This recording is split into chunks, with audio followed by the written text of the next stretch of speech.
Ħassejt li għandha terġa' ssir il-bidla minn fliexken tal-plastik għal fliexken tal-ħġieġ. Hekk sostna il-pumpieru attivist Glenn Chantar wara li ġimgħa qabel il-miliet ressaq waħda mill-akbar petizzjonijiet fil-Parlament ta' Malta, fejn talab sabiex il-fliexken tal-plastik jinqataw u jerġgħu jiġu introdotti il-fliexken tal-ħġieġ. Filmat fuq il-medja soċjali Glenn Chantar elenka il-problemi li joħolqu il-fliexken tal-plastik fuq l-ambjent u anke fuq saħħitna, filwaqt li tenna li jekk din il-petizzjoni tilħaq il-mira tagħha, din il-bidla se twassal sabiex jitnaqsu il-microplastics f'ġisimna u r-riskju tal-kanċer.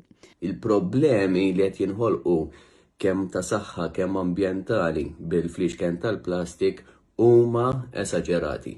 Għalhekk daħħalt din il-petizzjoni u ser inkun qed nitlobkom ħassibu l-link fid-description biex intom ukoll tiffirmaw din il-petizzjoni.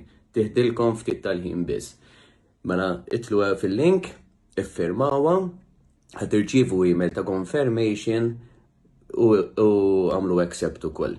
Chantar talab ukoll biex apparti l-fliexken tal-plastik jinqataw ukoll oġġetti oħrajn li għandhom materjal simili u li qed iżidu r-riskju ta' kanċer. Dik ukoll tlabt li dawn jiġu bbenjati jew ħafna nies qegħdin jomordu minħabba fihom li mhux fair fuqna n-nies li nixtru dawn it-tip ta' prodotti. Jiena niskanta kif għadhom jitlu ġol pajjiż. Għalhekk ħbieb inħeġġixkom u nirringrazzjakom bil-qudiem jekk dan jirnexxielna nagħmluh il-koll flimkien. Huwa fakkar ukoll li l-Unjoni Ewropea bħalissa qiegħda taħdem sabiex kemm jista' jkun telimina s-single-use plastic.